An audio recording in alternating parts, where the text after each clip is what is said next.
I was planning on shooting, just 200, 225, kind of like what we normally get there. But then I put the camera card in my laptop opening day, and the plan changed. Just like, yes, let's go, let's go. Just like Yelling in the tree by myself.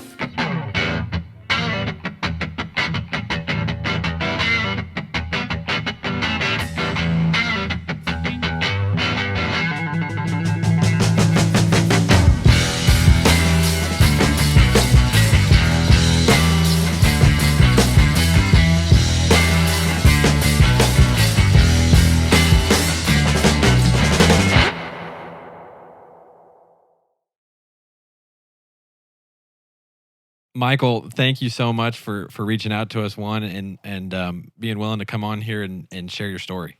Yeah, absolutely. Glad to be here and very grateful for y'all's podcast. Well, we appreciate that. To get started, just a little background on you. I know you're a Yankee, right? You're from the North. You're from Michigan. You've moved down to Arkansas not super long ago, right? And just in the last several years, you've gotten more interested in bear hunting. Talk to me just about the move down here and how you got into bear hunting. Yeah, so my wife and I and our kids, we moved to Arkansas about 3 years ago in 2020 during the, as some might call it, the Zoom boom, when everyone's remote and relocating and shifting around. And I would call myself, I like to use the term a cicada hunter.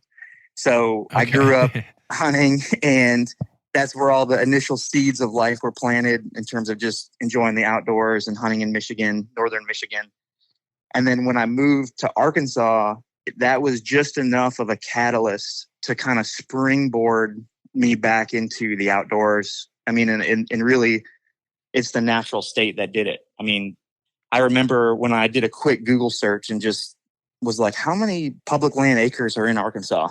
And to my surprise, it's like 3 million. Yeah. So huge. Just massive properties and somewhat near me and the Ozarks and Ouachita. So I just sort of dove right in deer hunting and turkey hunting and getting into waterfowl and all that type of thing. So that's kind of what initially got me back out into the wild in Arkansas. Well, it's cool to hear the story of someone moving here from out of state, especially from a long way away, which is, there's not a whole lot of overlap between here in Michigan in terms of, circles, people, and I know cultures are different, but it's cool that you moved here and then you immediately got into what was going on here and kind of got plugged in, started figuring out like what was happening, what you could be doing to be outside, and you really kind of dove in head first. That's right. And it was I have to give credit as well to a lot of the new content media organizations that have, put hunting on the map in a new way and shedding a new light on public land, like the Meat Eater organization and the Hunting Public, media sites like that. And then having all of that in my backyard, wilderness areas in the Ozarks and that kind of thing. It's a lot of land, a lot of place to get lost, which is what I appreciate about hunting. Yeah, absolutely, man. Well, let's dive in because I can't wait anymore to revisit this story. I know you were hunting with a buddy, so take me back to the beginning of this journey into bear hunting and what all went into harvesting the bear that you took this last season. Yeah, I'm sure there's like a lot of bear hunters who, before they ever did their first bear hunt, probably for many years, like myself, dreamed of wanting to do a bear hunt. And that was definitely my case. Ever since I was a kid, I knew that one day I would like to do a black bear hunt or get into bear hunting. But it always kind of felt like a far distant, I'm not ready for that yet. That's years away. And after hunting in the Ozarks for the last few years, I had, after my third encounter with a black bear in the backcountry, that was enough for me to be like, okay, I think it's time I take this serious and really consider what it would take to actually make something happen on public land for black bear hunting. So that was last fall, was my last encounter in like modern gun season. and had a bear encounter at camp one night, and that's a whole story that we'll maybe save for a different day. But so that's what kind of kicked things off. And then early this year, I just started going down the wormhole of research because it felt like a daunting thing. Most people that I know that do black bear hunting have access to private land, and it's a whole different set of strategies, as y'all know, to make something happen in that case. And so I did what I typically do with anything. I went all in. I bought some bear books. I read a bunch of articles and listened to podcasts like y'all's. And then I'd say the most helpful thing that I did was I had a friend from this nonprofit organization called Backcountry Hunters and Anglers. I was telling him about my desire to black bear hunt on public land. And I was like, I don't know if that's even possible. Like, how would I make that happen? And he told me what to do. And this is exactly what I did. I can show you guys the email. This was from his advice. I emailed Myron Means, which, if your audience doesn't know by now, he's the large carnivore biologist for Arkansas Game and Fish. He's a great start. Yes. And I literally typed, Myron, I am crazy. I want to hunt black bear in Arkansas on public land. Is there anything you can do to help me? And within a few minutes, he got back with me and said, call me. No way. So to my surprise, I was glad that he emailed me back. So I gave him a call that day and talked to him for a while on the phone. And he was very gracious and helpful. And we were talking about what to look for and where to scout and, habitat and food sources and all that type of stuff. I was getting like a PhD lesson in like 30 minutes on black bears. Just trying to write everything down. What a great resource. And for him to be able to be so available to just call you up on the phone or have you call him is such a cool, so Myron. Yes. And so after that, just did the typical e-scouting thing, put a bunch of waypoints down on maps after finding the right terrain on some of those interior highland areas in the state. And then about late summer, like July, early August timeframe, my hunting partner, Luke, and I started just pounding the mountains, looking for the first time in our life, bear sign. At this point, everything's conceptual. And the advice that we had been given from Myron and the stuff that we had consumed. So we're looking for rolled over logs and rocks. We're looking for soft mast crop like devil's walking foot or black gum trees and muscadine and things like that, along with all of your typical, white oaks and things like that. And to our surprise, and in one area in particular that we actually had the lowest optimism for, we ended up finding some black bear sign. At least that's what we thought it was. And it turns out it was. And so we pinned that location on this ridge in the Ozarks. And we're like, okay, when bear season comes, this is where we're going to come back to. We're going to hunt here. Was this scat that y'all found that you assumed was black bear?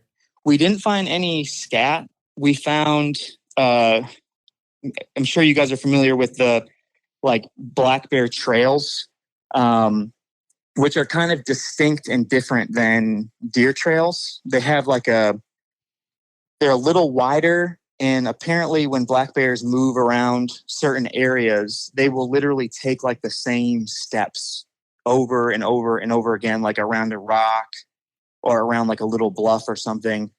And so we found some trails that were very different than a deer trail. Gotcha. And then along those trails, we found rolled over rocks and rolled over logs, which if I just pause there for a second, that was another little insight that it was either Myron or someone else had mentioned, that when you're in those woods and you see a rolled over rock of any decent size, there is only one animal in those woods that can do that. Right. So don't diminish seeing a rolled over rock, because that's a bear looking for grub and stuff like that. so we had found some of that sign, and then we pinned it. We didn't drop any cameras. Obviously, you can't bait. So we're just like, we'll come back here and hope for the best.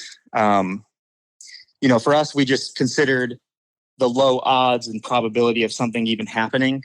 But, if we fast forward to our surprise, things came together. Something happened. Mid-September. So basically, you went in, you scouted, and you found the sign. So your plan was to come back and just set up over the trail? Yeah, we were going to just play the wind that morning. The season opened, I believe, on a Wednesday, midweek. Mm-hmm. And then our first hunt was that Saturday morning. So a few days after the opener. And our plan was, to hunt right along that trail. And what we did was we wanted to spread apart. So Luke hunted a few hundred yards to my east, and then I hunted a few hundred yards to his west. And along the same trail, just hoping that if a bear does come through, maybe one of us will have an opportunity to take a shot. Now, were y'all in a tree, or was it a really slow kind of spot stalk, see what's happening, that kind of scenario? Which way'd you go? We did consider spot and stalk, but it was just what we did. Our plan that morning was we were in tree saddles, which if I remember back to Kyle Plunkett's story, I think his first bear that he killed, it was his first morning in a saddle. Yeah. And that was my case as well. That was our very first hunt ever in saddles. That's what we changed to this year. Man, it seems to be a lucky sit, that first time in the saddle. Yeah. That's right. So, and then maybe later that morning, like if we didn't see anything all morning, we were going to consider, going around and maybe trying to walk some of those trails. Because we have heard of other people, like in the Appalachians, doing that. But I mean, we didn't have super high hopes of that type of approach. That would just be more for, having some fun. Sure. So you guys made your plan. You got up in the tree. It's what I believe was that the 16th, Saturday the 16th? Yes. Yeah. So you guys are there, and it's your first time hunting this area. Talk me through it. Okay, so we get up in the tree an hour before first light, and we're at this point, the night before when we were talking, our highest expectation was to see some deer. So we were excited just to, it's close to deer season. Maybe we'll get to see some deer if we're lucky. And that was kind of our MO that morning. So we got up in our trees, and I believe Luke was ready. He had an arrow nocked and everything. Like his head was in the game. Mine was not as focused up as his was. My bow was hanging on my little tethered, connector to the tree. I did not have an arrow nocked, and I'm just there to enjoy the morning. And so we're sitting in the tree for maybe a couple hours. First light goes by, sunrise goes by, it's a beautiful morning. And then first sign of life is some deer. So we saw 6 does had walked by Luke, and then they made their way to me. And so we're just observing them. And it was cool because they got within, 10 or 15 yards of us both. And so we're watching them.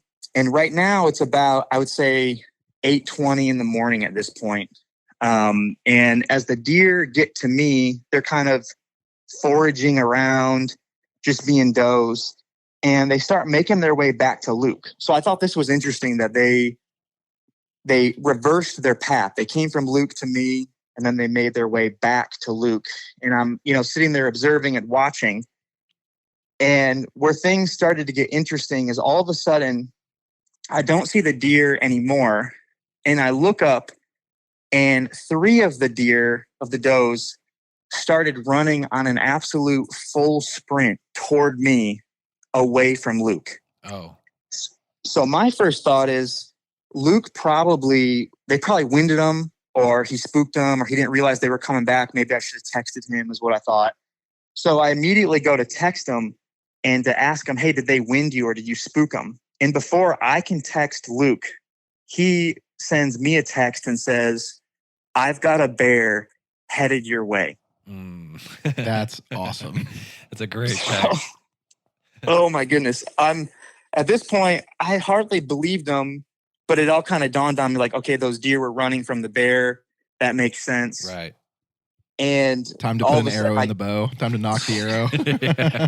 that's exactly what happened next. Get ready, Michael. And Luke and I are very close. And so I said a little quick prayer for Luke, like, Lord, help him, get a good shot on this bear.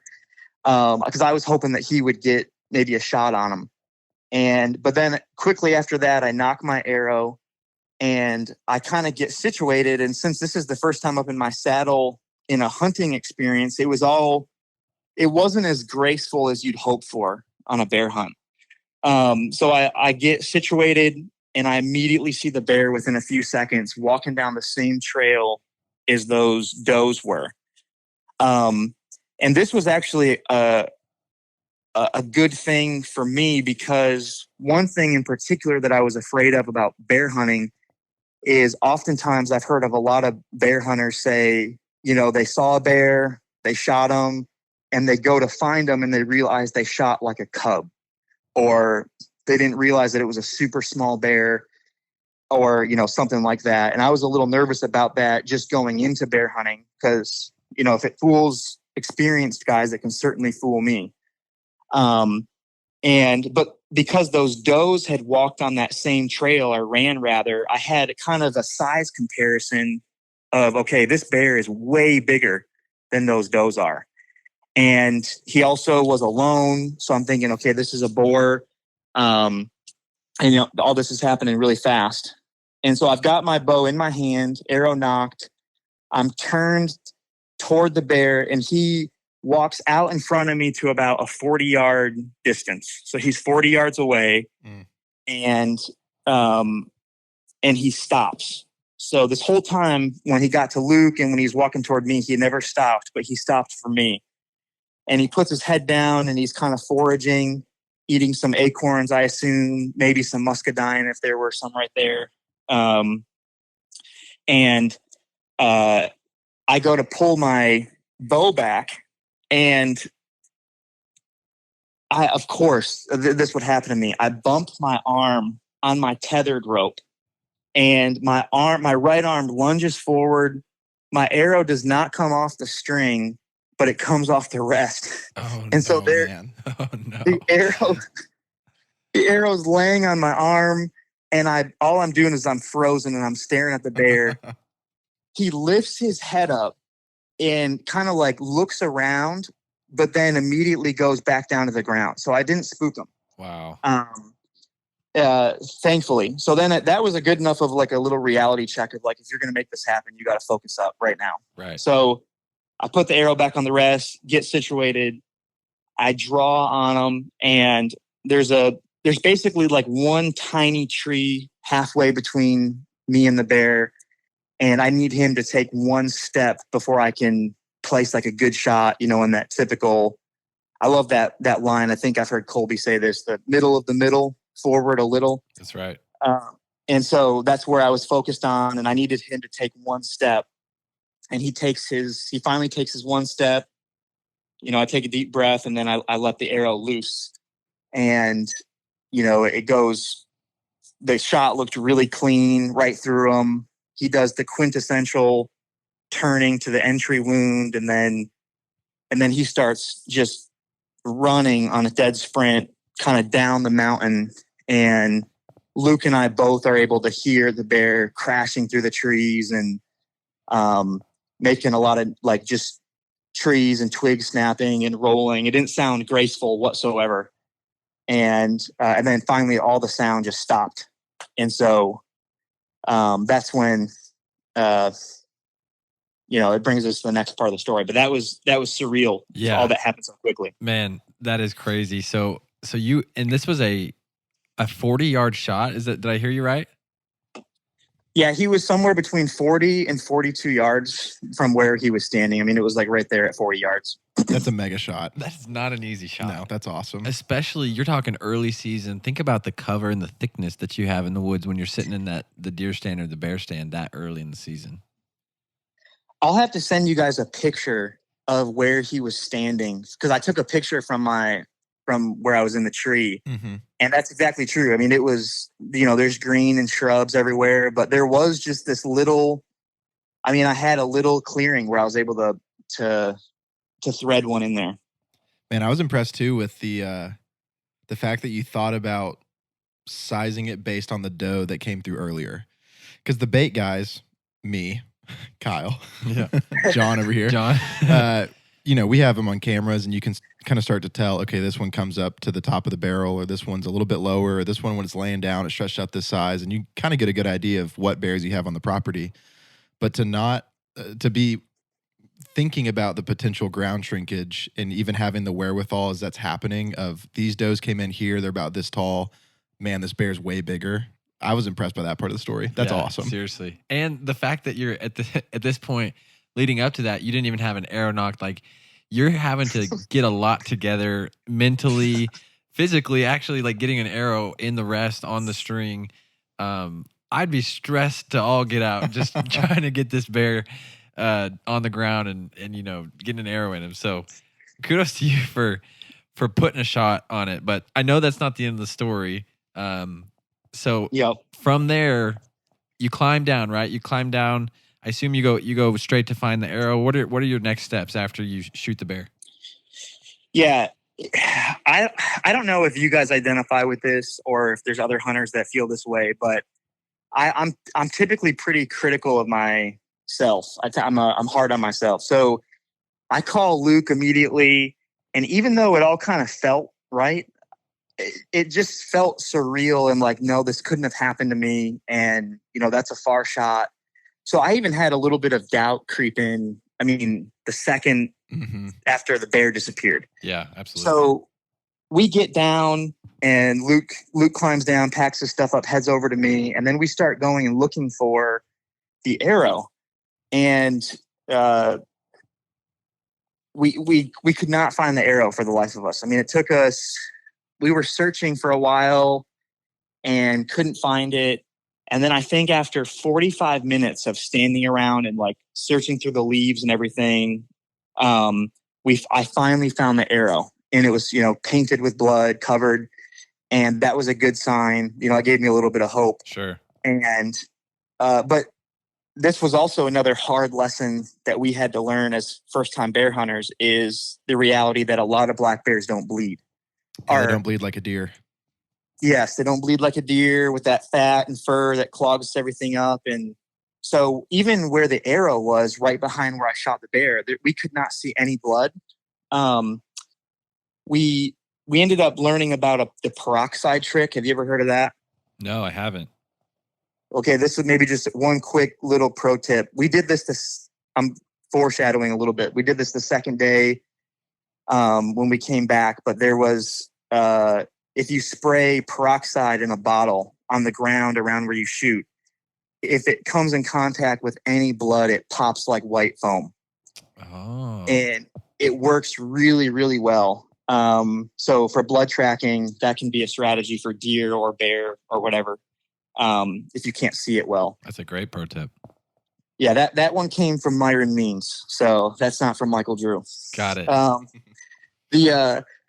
But anyway, so we finally found the arrow, and that was a little glimmer of light. And so we after we realized we didn't have a blood trail, we then just started to grid search. So, we're looking around, we're looking down the mountainside and the creek drainage where we saw him go. And we had walked, miles around, back and forth around this area. And one tip that we had gotten, I actually called Myron that morning. And I think at first he was glad that he thought this might be my last phone call because I bothered him so much. But his advice was that most of the time black bears will go where they know. So what we ended up doing was just focusing on the trail for that day.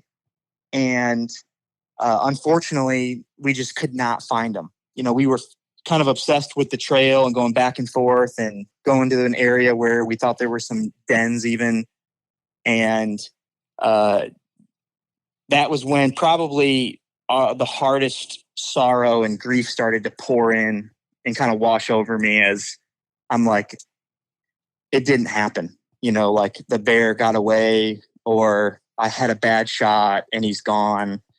And Luke and I decided to pack out.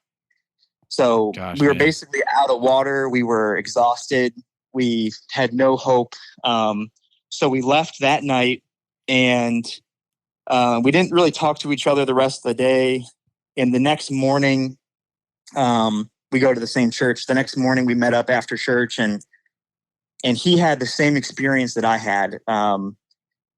Sleepless night, just lots of grief. And that was probably one of the lowest lows I've ever felt. That the day that I shot the bear, and then that night, the next morning.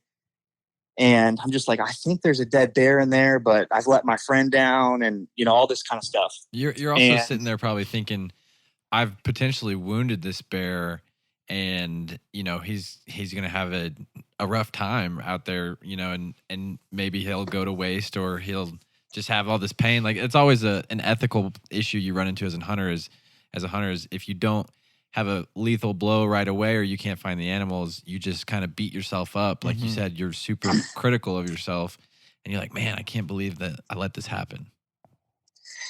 Yeah, you put the nail on the head. I mean, that was how I was feeling. And to the point where my plan as of Sunday morning was, I was literally going to go drive over to the nearest sporting goods store and buy a 3D bear target and shoot that target until my fingers would bleed, because I was like, I could never let that happen again.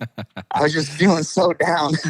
And but thankfully, I've got a great friend, Luke, who encouraged me afterward. And he's like, I think your bear's out there.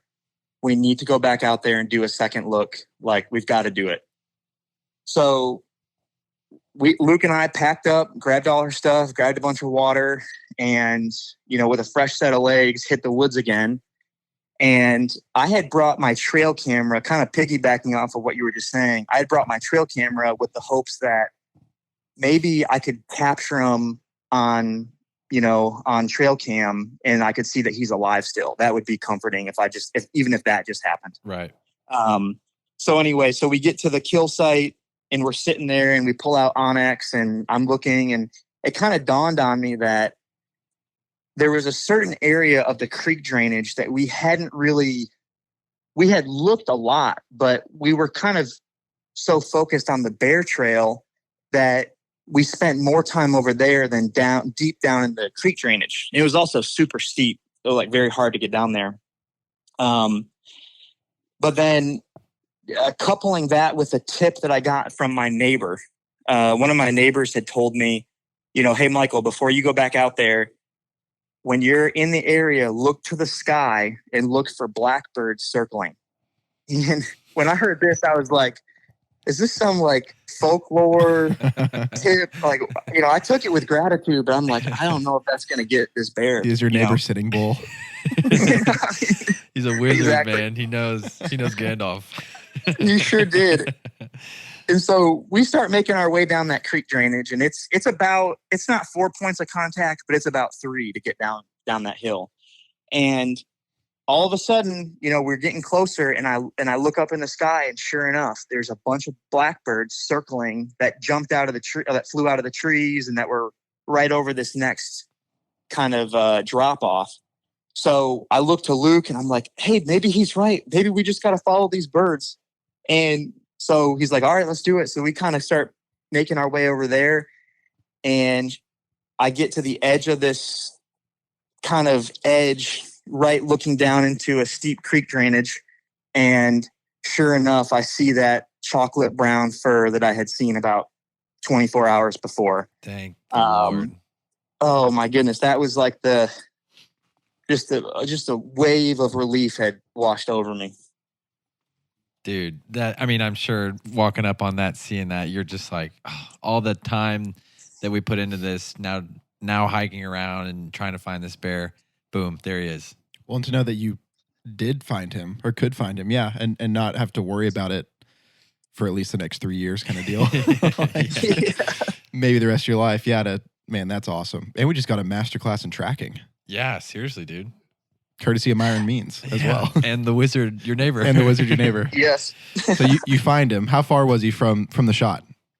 Oh, this was the crazy part. He was only, we measured about 150 yards. Okay. Wow. And so just where he was laying, I mean, we had been down in that area, but he was laying in such a weird spot that it was so hard to see him. And it was this alternative route that we ended up taking thanks to these birds, that we came up over top of them. So we could see him from a different angle. He just got way too far down there. Just thick stuff, too low. Yep. Man, that's crazy. So how do you get him out? Seriously. That's my next question, I guess.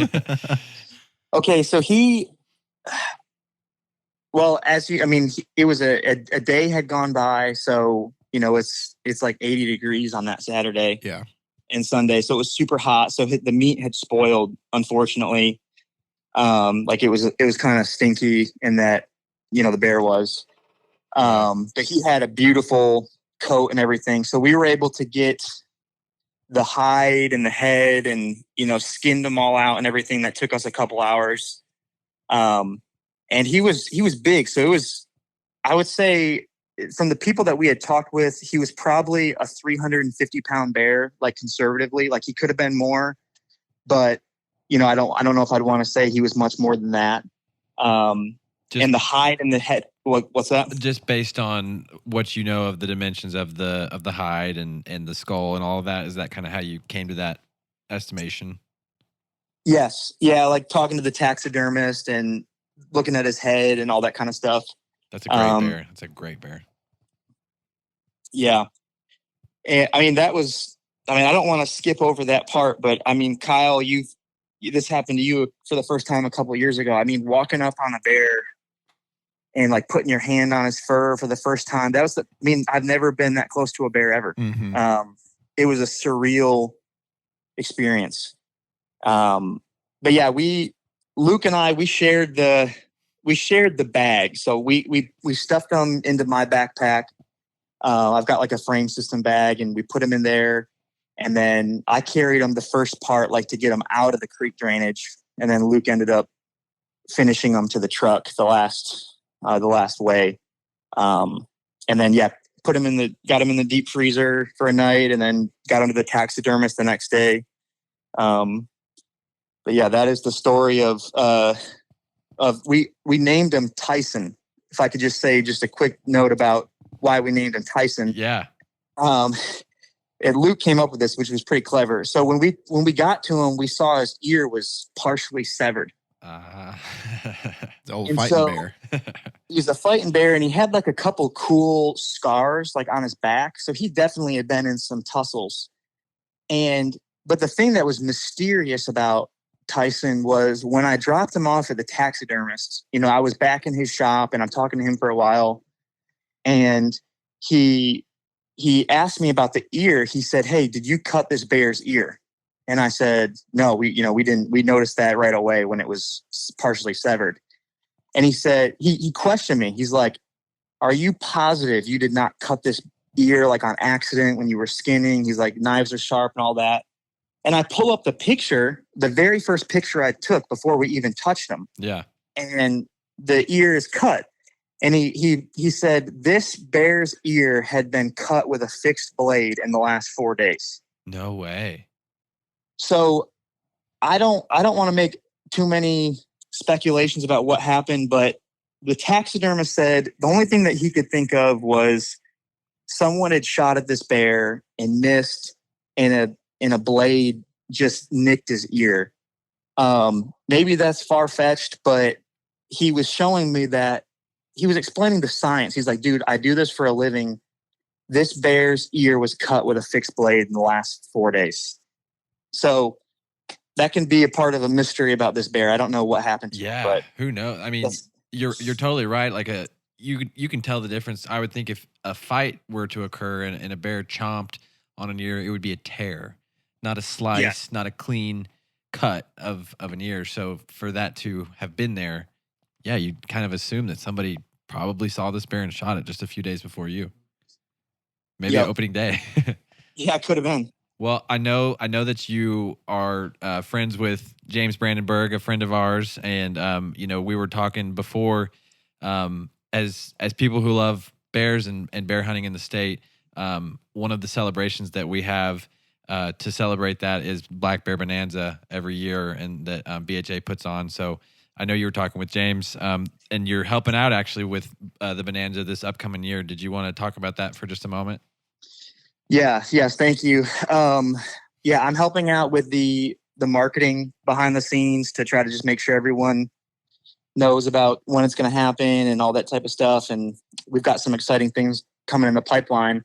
But just three quick things about the Black Bear Bonanza. For those who went last year or earlier this year, there's been a couple improvements that James was pretty excited about wanting me to share. One is the audio and video this year is going to be a lot better. So I know there were some challenges last year with everyone being able to hear the speakers and that kind of thing, but we've got some professionals that are getting involved with that. So it should be a better experience in that sense. The venue, if people don't know already, it's going to be at the Bentonville County Fairgrounds. So a lot more space, a lot more inside space, and then lastly, there will be a lot more food options, so people are able to be fed quickly and efficiently, and that they're able to just enjoy the Black Bear Bonanza experience. So I'm looking forward to being there and meeting other bear hunters and enthusiasts, and hopefully seeing y'all there. Oh yeah, we'll be there. How would you introduce yourself other than the Big Bear Slayer? That's it. That's why I'm here, man. That's it, man. I mean, that's my claim to fame. I mean, I don't think you want to hear about crunching numbers and pricing or anything like that. Well, you're 100% right that we came together to talk today about some bear stories. You've been hunting bears for a while now. You've been successful at harvesting bears, some really big bears. This bear that you have on the cover of Bear Hunting Magazine, just an absolute mammoth of a bear. Walk me through the story. Where did this journey to take this bear begin? We brought in 2021. We brought in a blind, of course, fallen clay and the Batman kill and the redneck blind. Well, we didn't go that flashy, but we made a blind and we created a ventilation system and it really knocked down our scent. You're not going to fool their nose. Their nose is 1,500 times stronger than a human's nose. And they're going to know something's up, right? So we just wanted to improve our chances. So 2021, he didn't come in. There was a good-sized bear that I targeted that year, and I was happy with it, right? And so 2022 rolls around, which is a year ago now, and it's I'm walking into the stand for opener, and I'd never seen a daylight picture of that bear. I would bait every other day, and so I baited the same time. You know how they pattern humans and their activity, so I baited him midday going in and checked my camera card. I wasn't there the day before to check my card. Had my laptop up in the stand, and he was in there like an hour before dark the day before. And I thought, so that's the very first time you've seen him in the day. Yeah. And it was you talk about. Because I was planning on shooting, just a great bear. They're all great, right? I mean, how many places can you go do this? Right. I mean, yeah, they're all special in their own way. And we're going to have some more turkey here in a minute, I hope. Yeah, But so I changed my target bear right then when I saw that picture. The first picture you have of this bear ever is in 2019. Yes. And then this is a special bear. Right. I called him Hippo. At the time. That was what you named him. I did. It was just, I don't know what else you would describe it. It's just what it looked like. And so every season, 2019, 2020, 2021, from then on, did you have picture after picture of this bear, but it was just always at night, or was he kind of coming and going? You knew he was around the area clearly, but what was kind of those couple of years? Were you just getting frustrated by not being able to get him in front of you, or talk me through where your mindset was on this bear? You just kind of resolve to the fact that he's not going to play well with humans. Gotcha. And you're just like, hey, that's fine. I mean, it's not meant to be. And like I said, opening day that year, I'd plan on just shooting another one. Yeah. Because I just love it. Yeah. And everything about it. Okay. So go. Sorry, I didn't mean to take you back too far, but so you're sitting there in the stand. It's opening day of 2022. Mm-hmm. You're going to shoot pretty much any good bear you see coming in. Right. There's a bear in front of you. I was planning on shooting, just 200, 225, kind of like what we normally get there. Mm-hmm. Whether it be deer, whether it be bear, we hunt to the property we have permission to and what lives there, right? And so that's what lives there, except for this one. And that was my plan. But then I put the camera card in my laptop opening day, and the plan changed when I saw he made a daylight appearance. So you're sitting in the stand. Yeah. Your plans change, right? Yeah. But you do have a bear come in. It's not Hippo. Right. Talk me through from there. Yeah. When I see the smaller bear go up in the tree, based on what the camera was the night before, I knew he's most likely seen Hippo behind us, and because he's looking that way. Okay. And it was, and there's video in your file, you'll see, but he was just like, it was surreal. It was just like, so it takes a lot of energy for these guys to get to our baits. I mean, I admired him for working that hard to come up that canyon to be there. Yeah. But it was just one of those deals that happened so quick, and presented the shot so well that I was so excited and giddy. I think I showed you videos of how we got him out. Yeah. It was. So he comes in from behind you. Yeah. Is he loud? I mean, he's not making any noise, and that's another thing that fascinates me with these animals. There's so many things, but how can you not hear a 500-pound animal walking through the woods? That's always where my mind goes. Right. And did you? I posted a picture the other day of the pad on the bear I got this year, and all of them, they got this thick padding. And I thought, wow, that'd be nice to have. We can make shoes out of that, where we could sneak out of the house when we want to go hunting, and the wife not hear us leave, or something like that. Absolutely. But you need to do that. I don't. It's just, it blows my mind. That's another reason they're an amazing creature. In addition to their nose, addition to their hide and their oil and all the benefits. Yeah. So he comes in. He's silent as can be. Yeah. You see him. How far is he when you first see him? He is 15 yards to my left. So the bait is probably going to be 18 yards in front of me. Okay. So my shooting windows, I got to wait for him to feel comfortable. And he took his time. I mean, did he? Even the other skull there, the 300-pounder, he took his time. I watched him just throw his nose up a lot and trying to, weigh out the scene and, weigh the odds. And, man, we had put out some stuff. I didn't tell you this yet, but we start putting out new things the last few baits. Mm-hmm. Like we'll add something we had never added. Like in this case, it was sardines and some honey, some bacon. And then the first 2 or 3 weeks before, we'll just do the dog food and the donuts and the corn or whatever the regulations allow. And then, and that locks them in pretty good. And he was pretty regular those whole 3 years and they memorize where that bait is, right. Year after year after year. That's why they talk about established baits and things like that. And I think that was just too much for him. I think once we added those things he wasn't used to, and he knew he had competition to grab that little morsel. And we'd try not to put too much of that out, right, to incentivize them to, make a move earlier than later. Right. Early bird gets the Come sardine. On. Yeah. Come on, still there. Yes. Don't wait.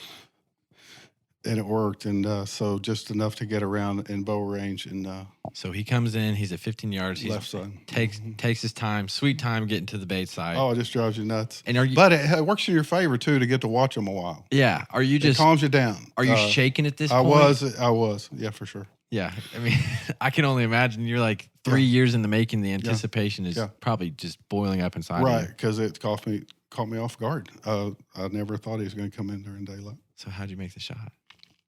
I just cranked up and I just put it right behind the shoulder. He gave me the perfect shot. And I learned, previous experience, folks, do not shoot them when they're walking and do not shoot them when they're stepping backward.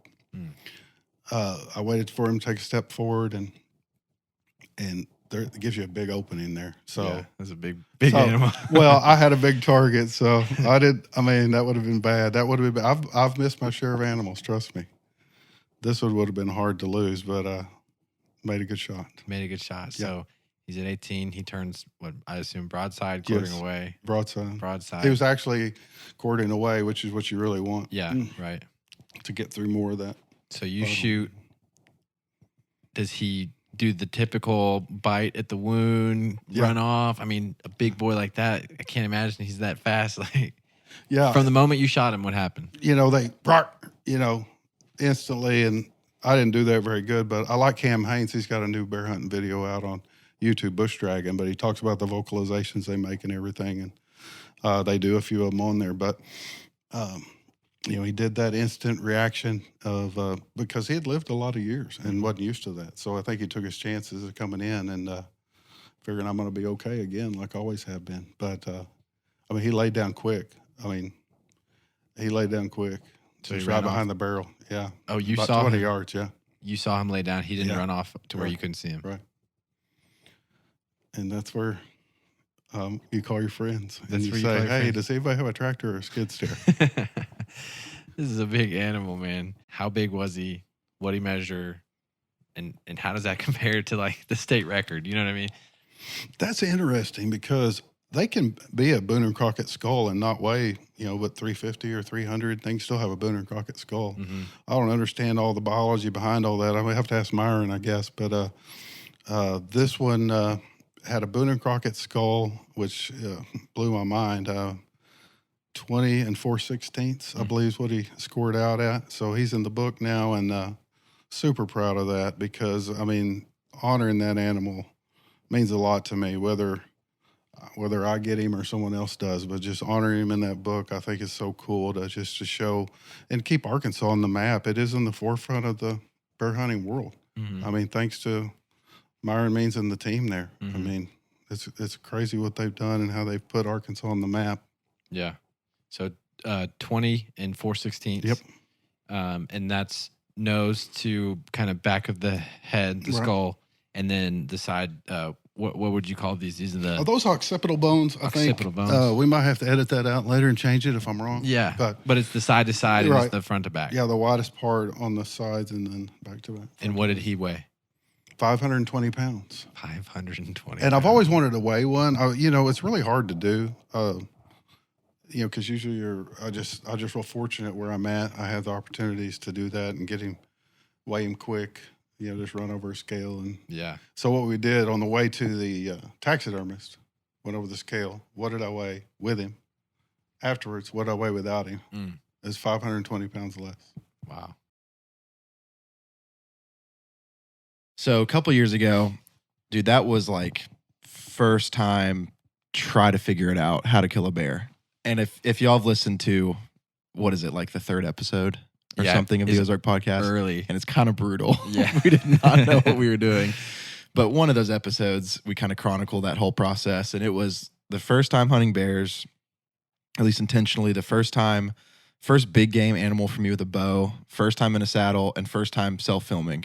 A lot of and firsts. It all came together magically, like the stars aligned. And it was so much fun. It was an okay bear, but it's the type of bear that once you skin it out and you get your meat, you're going, I could have got a bigger bear, but I didn't know any better. And it came in, and I was so thrilled to have it. And it really did.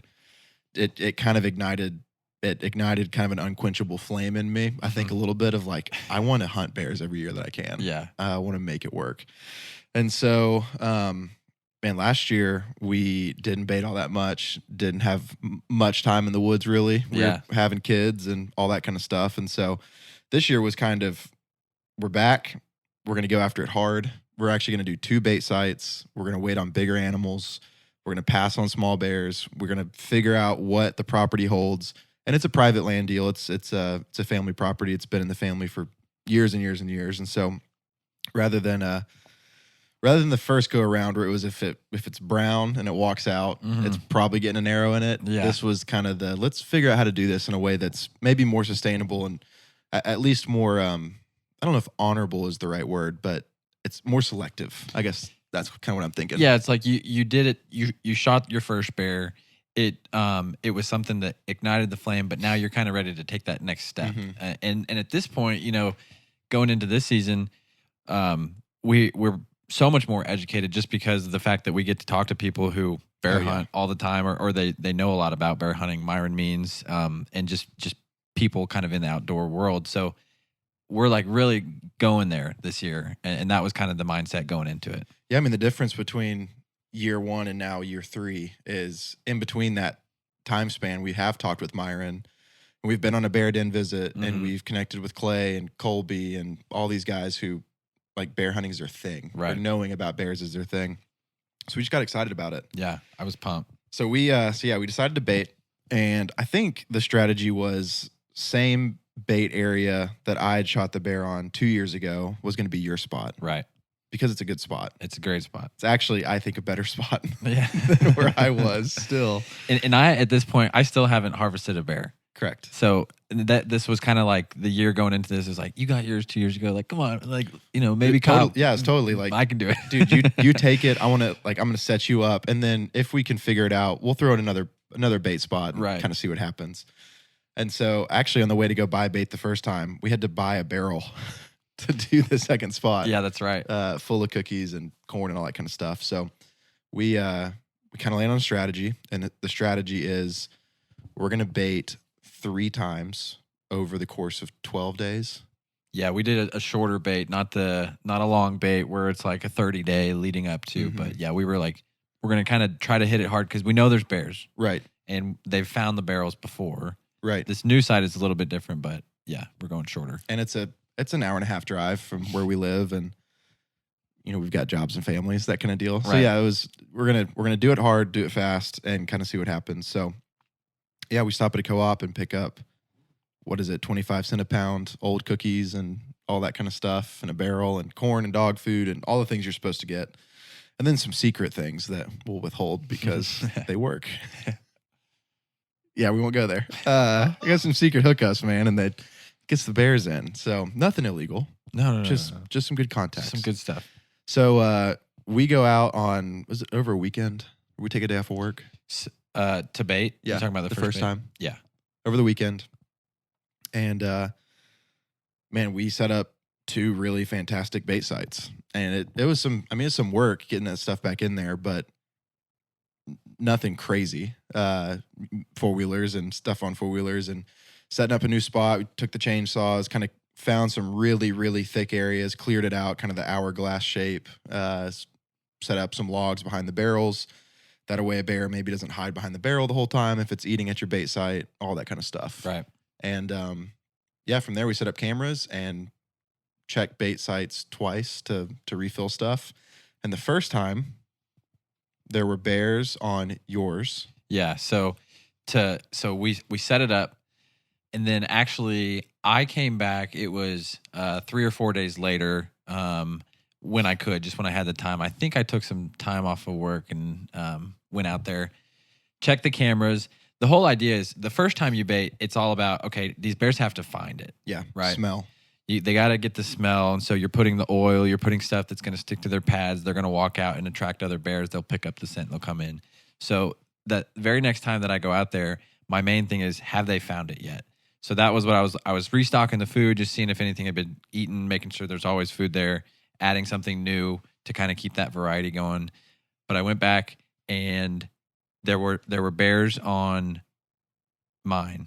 Mm-hmm. Or no, hold on. Or were there no bears? There were no bears. No bears on either. The first time there That's were no what it bears was. on either because it was like 3 days. It could have been a little ago. early, Yeah, for sure. But yeah, I think we were kind of shocked by that because the first time we baited here, there were bears within 24 hours. Mm-hmm. So I remember even you and I walking out of the woods, we're going, "What's the bet on these? Like, yeah, who's they find first? Yeah. How long does it take?" You're like, I'll bet it's 3 days. And you're like, nah, I bet it's 4. It was longer than that. It was. So yeah, you do that and then you leave for vacation. That's right. I go to the beach. I've got a family vacation. I'm going to Florida. So I went out alone that second time, and I was like, hey, next week someone's got to go out. I'm not going to be here. You got to carry the torch for us. Yep.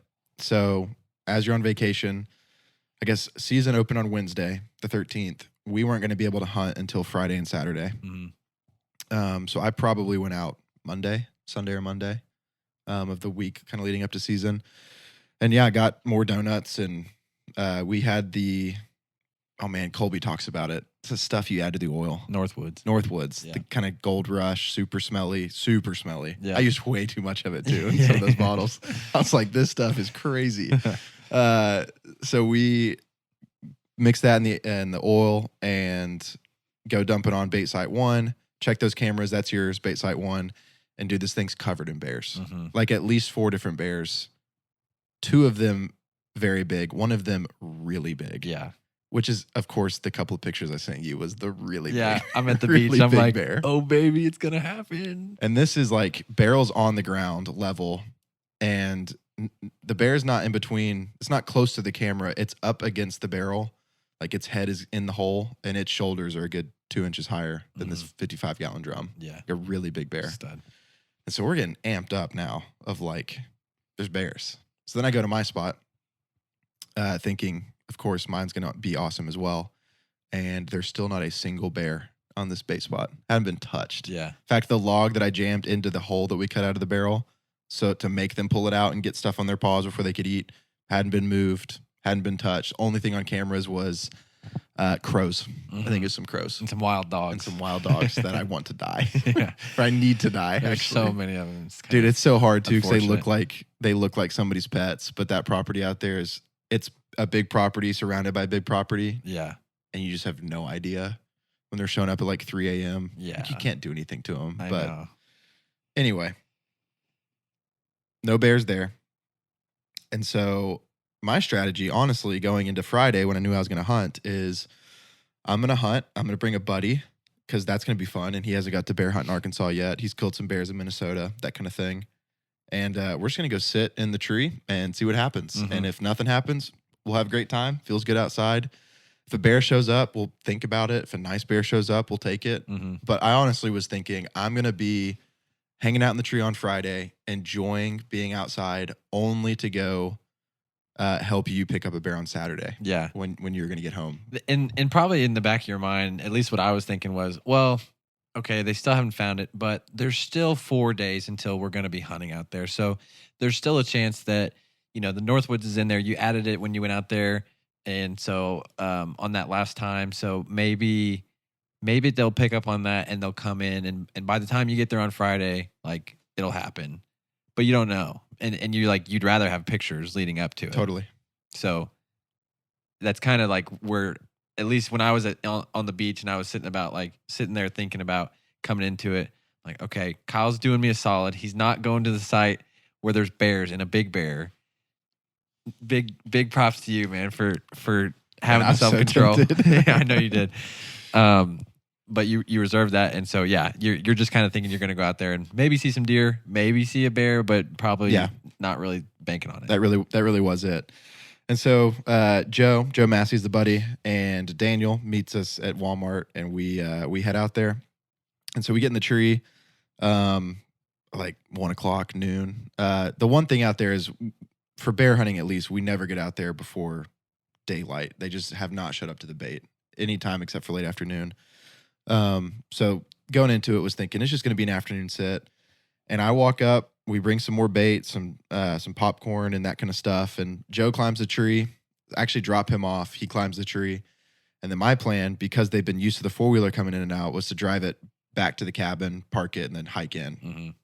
And I told Joe, like, man, as you're climbing this tree and it's going to take me a while to get all the way back and drop it and hike back in, like, if a bear comes in, shoot him. Yeah. Like, You're ready. Like, it's going to be awesome. It's bear season. It's like, go for it. And he's like, are you sure? I was like, yeah, man, absolutely. And so he's in the tree. I finally hike back in, check my cameras, nothing. For real. And was like, why are we sitting here? This is so dumb. And this is when the like the friendship dilemma really kind of started to play. I was like, we ought to go to the other spot, man. Like, I know there's bears on that one. I know there's bears over there, and I kept telling Joe, I was like, this is a mistake, but we're having fun. This is cool. And so we're in the tree, and man, we just sit around for hours and don't see anything. And we were in 2 separate trees, maybe 7 feet apart, but both good enough trees to be in a saddle, and we didn't want to be on top of each other. It's hard with a saddle. Yeah. And so we're just kind of whispering back and forth and talking about life. And at one point, it's some squirrels kind of stop moving around, and we don't hear anything. Then we look at our watch, and it's 6:45, and dark is like 7:20. And I whispered to Joe, I was like, man, it's bear o'clock. If it's going to happen, and I'm not saying it's going to, because we haven't seen anything on this spot. Yeah. It's going to happen now. And no sooner did I get done saying that than we started hearing something walk through the woods. And we could hear it, and it was from upwind of us, which You a wouldn't bear expect. shouldn't do, right? Like, it should come in downwind if Right. it's a smart bear. It was upwind coming down the hill and was making a surprising amount of noise. And but it was enough noise and heavy enough as I could kind of tell by the ear. I think it's a bear, because you know how a deer will kind of chop, It's more like punchy. it punches through the leaves a little bit. The bear, this younger bear, was not doing that. It was just kind of moping around, so just making noise. And so I look up in the canopy, and it's so thick still. You can see up the hill a little ways, but then it's just green. It's leaves. And I see then legs come from the trees as it's walking down the hill. So then I'm looking at Joe. I was like, dude, it's a bear. It's a bear. Like, this is awesome. And now I'm thinking, I don't care what happens. If it's a big bear, a small bear, like, something has happened. This is the most successful day. It's awesome. And dude, this bear walks down the hill from upwind, making all the racket in the world, looking around, just doing its thing, comes in between our 2 stands, 7 feet across, not a huge gap, and is legitimately right below us. And He like squeezes through there, like, just, like, moping around. And I could tell he was a young bear, so I didn't even pick up my bow. But I'm whispering to Joe as he's walking. He's like, get your phone. And Joe's like, get my bow. And I'm like, no, not your bow, your phone. Joe, just trying to shoot a bear, man. Yeah. And he's like, oh, okay, my phone. Get 'Cause my he had bow? a pretty good angle just to film it and get some pictures. He's like, okay, got it. And so, yeah, this bear walks in, and Joe pulls out his phone and is kind of filming it. And it looks up at him at one point, and you could tell it is kind of put off by the fact that we're here. Yeah. And turns, runs a couple yards, stops, looks at us, and then turns and takes off. Mhm. And so we passed up on him. It would have been easier to jump out of a tree on top of him than try to shoot him with a bow if we would have had to. But that bear takes off. It gets dark. We climb out. And then they were kind of making just a ton of racket on the way out, because honestly, my thinking was, Joe's going to go home. His brother's getting married. Kyle's going to come in from vacation tomorrow, kill a bear. That's our hunt. Yeah. And so, like, we're headlamps full bright. I'm like, man, that was so cool. Just normal voice. Yeah, just like, talking. how neat. There's bears. This is so fun. Who doesn't love this kind of stuff? And so, yeah, we go back, go to bed. Next morning, we're waiting on you. Yeah. What do you do? So I see the video. Like, y'all send me the video of the bear, or you guys maybe put it on Instagram, and I think I saw it on there. And it was just that young bear. He came in, ran off, and I was like, oh man, how cool. Like, there wasn't a bear on that site, and it came in, even though it was a small bear and they didn't shoot it, like, super cool bear, right? But now I'm pumped, because I know you haven't touched the other stand where there were bears and big bears, and I'm ready. And so my flight leaves Florida at like 8 a.m. or 9 a.m. I land at XNA at 11 a.m. and I drive home. I unload. I help my wife and get my little girl inside, and I get everything ready, and I take off. And so I landed, I think I said 11 a.m. and I'm at the cabin by 1 p.m. Mm-hmm. And it's like you said, like an hour and a half drive. So You're ready to go. I'm like quick with it, and I'm ready to go. So I get out there. I'm excited. Y'all are out, I think, just kind of cruising around on a different spot of the property. I was teaching Daniel about deer trails. Yep. Showing Dan the ropes. Yep. And I pull up, so I start getting everything ready. I'm getting my gear out, just kind of making sure I've got everything, getting all my ducks in a row. Y'all pull up, and I had, right before I came on my way out, I got a fresh batch of donuts and some other stuff to add to the site. Just like 50 pounds of donuts. Yeah, just to keep some variety and just put something new out there. And so it's game time, and we're all getting excited. And the next move is let's go in, let's dump the food, and let's check the camera because like you hadn't been there. So we get there, we pull up, we unload everything, and we walk down to the site. We open up the trail camera, take the cart out. We start looking through everything, and there's nothing. Since the last time that you were there, which was four days ago, previous to that, the last time you baited, everything completely turned off. Mm-hmm. The only thing that had come in was this little mangy bear. That, I mean, I don't think it's a cub, probably a yearling, little boar that was just completely covered in mange. I guess that's how you'd say it, or just yeah. But it's in recovery. Since Per we game have and fish. since we have found out since Dr. Ballard says that actually looks like a bear that might be in recovery, Mm-hmm. which is hopeful. But that was the only thing that we had. So man, at this point, like I'm like, what happened? Like, man, these big bears were coming in. What's happened? This is a site that were, like you said, killed the bear a couple years earlier, and everything just turned off. So, but we're there. It's time. It doesn't mean that a bear is not going to show up, but Totally. it's not the feeling that you'd get if you had a bear coming in every day at say 4 o'clock or 5 o'clock on the nose, like pattern like you'd want it to be. But I'm like, you know what? We're here. We're going to go ahead and we're getting in the tree. We've done the work. It's time to sit and let's see what happens. So I climb up in the tree. I sit there and nothing. The only thing that came was one of those dang wild dogs came in and started eating on some of the stuff on the ground. And I don't think bears and dogs mix. Yeah. Maybe part of our problem. Maybe, but I spooked that dog off pretty quick, and I sat there and didn't see anything. The only thing that I did see that was actually pretty cool was I was panning. You know how it is when you're hunting. It's like you've been there for 2-3 hours. You get pretty familiar with what's around you. I've looked at that tree 20 times. I know that leaf kind of moves a lot. So if I see that in the corner of my eye, I know it's not something. So you train yourself.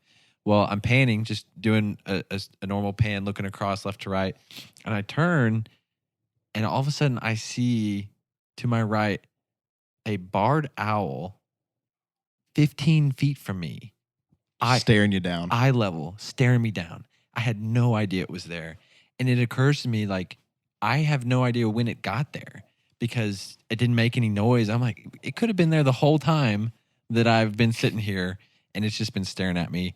Well, it was just a cool moment to get to see something like that. And it looked like he was kind of hunting my bait site to see if any little like mice or something, I don't know, were going to come in. But I kind of had a moment where I was like, that's my spirit animal.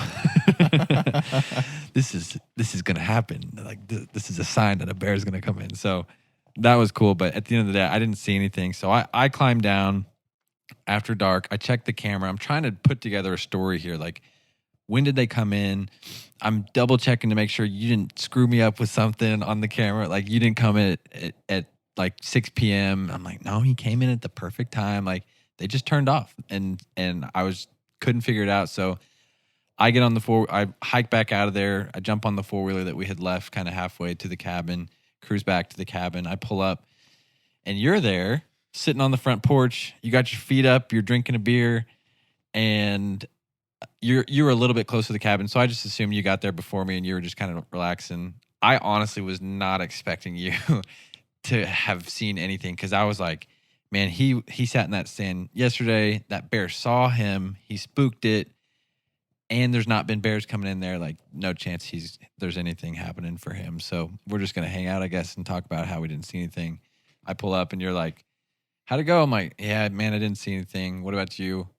And you're like, yeah. Got a bear. I was like, what? Like, yep, got a bear. He's out back. Let's go skin him up. I was like, no freaking way, I had no man. idea how to play that off either. Oh, It's dude. like, how do I tell him that I got a bear and he didn't? What a surprise, man. So from that moment on, it was like, oh, baby, we did it. Like, it happened. And then it was time to get to work. And tell the story.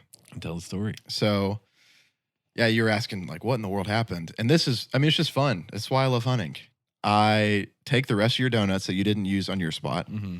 I strap them to my backpack. And this time I just hike in. Like, I'm not even gonna do the 4-wheeler thing. I'm just gonna walk in. Yeah. It's not worth it.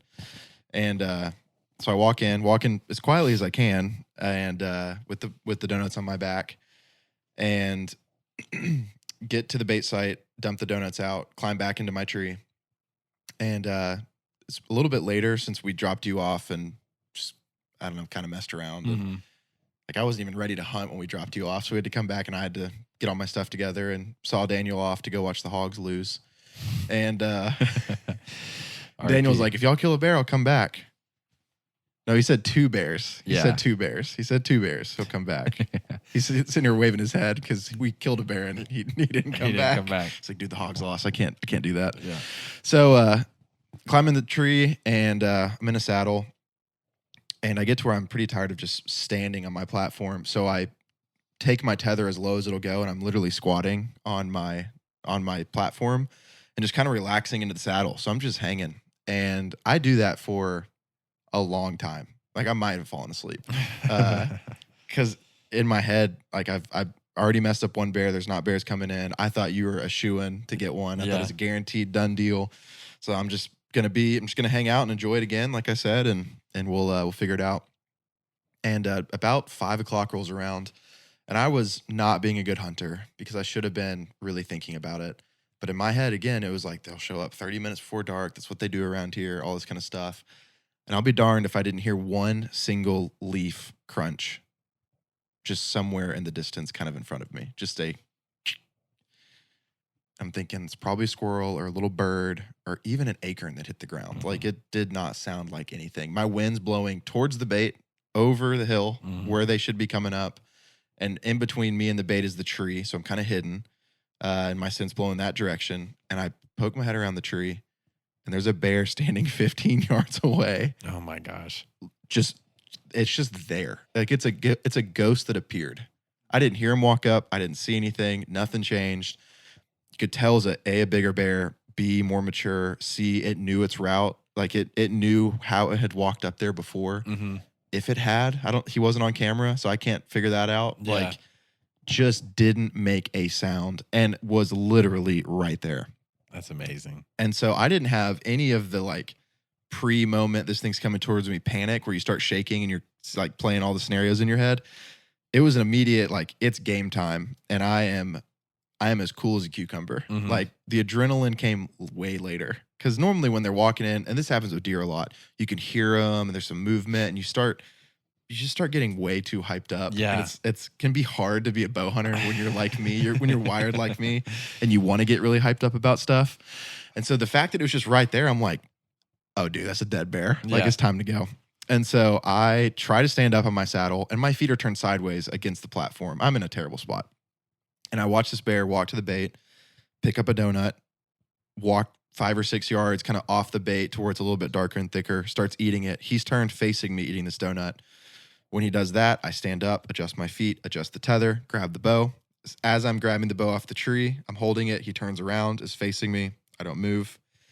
He walks up to the bait again, grabs a couple more bites of something. And now as he turns to go, as he's beginning to turn to walk away to eat it again, because I don't think he's really going anywhere. He's kind of here to eat. This is when I draw, and I should have waited till he turned to eat again to draw, because I'm pretty exposed. I'm in a saddle and there's not much cover behind me. And he sees me move, and I was doing it because he was pretty broadside and really close, and was like, if I can just draw and get the pin on him, we'll be here. And I do that, and I draw, and he sees my movement, and he turns and takes like a 10-yard run about as quickly as he can. And I'm thinking, I've just totally screwed this up. Like, I should have been smarter. I should have waited. In my head, since they're not like a whitetail, I'm thinking, is movement like really gonna mess them up that bad? It does. Yeah, they saw it. But if the scent won't, because they're used to our smell, or if that scent's blowing right at them, like, why not movement? I'm a whitetail guy first, and so bears are, I can't figure them out. So should have waited, didn't. He starts running, but now I'm drawn, and he stops and takes one step to kind of tilt his head back to try to figure out what it is that I am, and he's quartering hard away. Like, there's not a good shot. Yeah. So I'm still drawn. He does that, and I don't know if he can see me, or he can't see where he thought I was because then he took another step or step and a half to turn more to look back at what I am. And now in my head, I'm playing, he's quartering away. It's a pretty extreme quartering away, but not too bad. He was at 11 yards. He's got to be guaranteed between 18 and 21.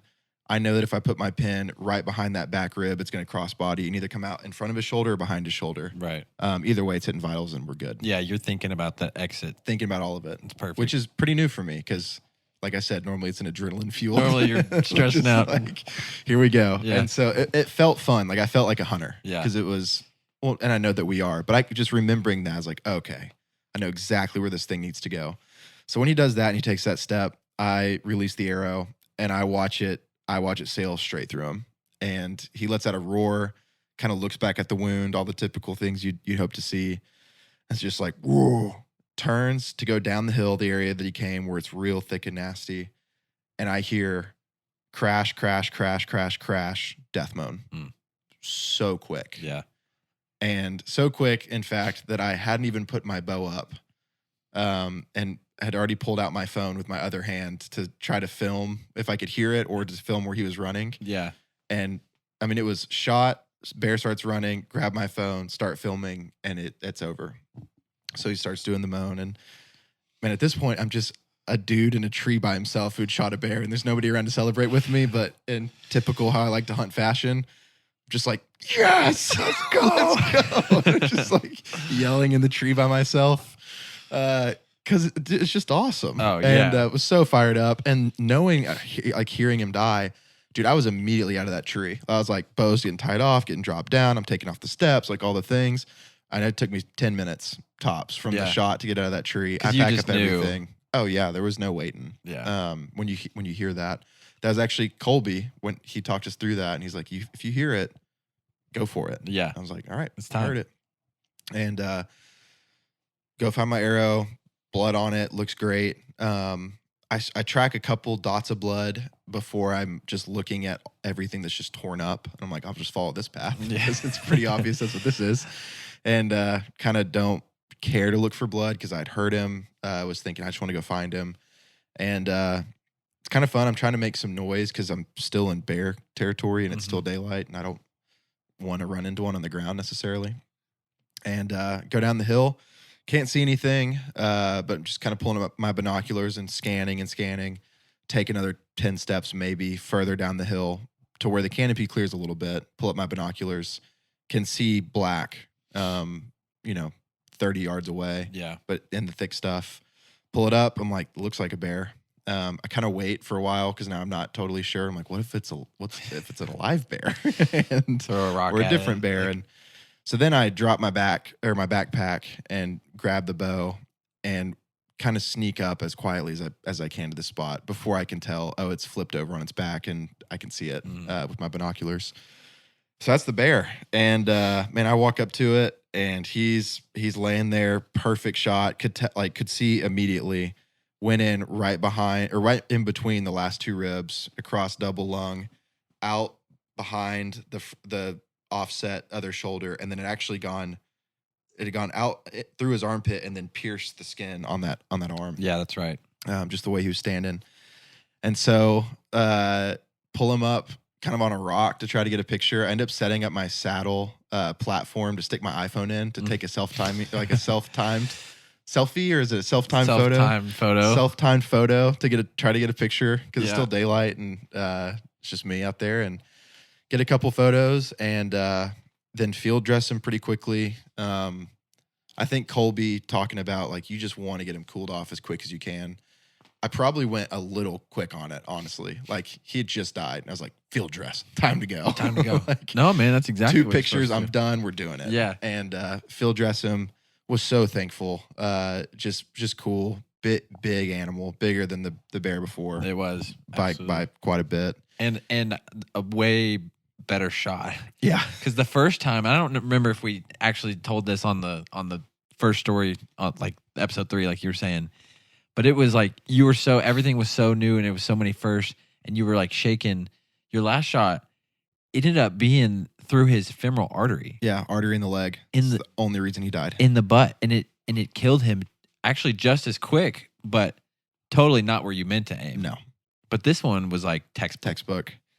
And so I'm feeling really good about it. And yeah, man, I'm admiring him. I'm looking at his big paws and his big head. This one I could tell is a different bear from the one before because of his size, but he's got some scars on his nose and some open scab on his face and that kind of stuff. And was like, this is just it's a bigger, meaner bear. That's cool. Yeah, absolutely. And so to get him out of there, because I'm thinking I still have like 2 hours of daylight, man. I've got to try to get him up to where we can get some skin off of him and start getting meat.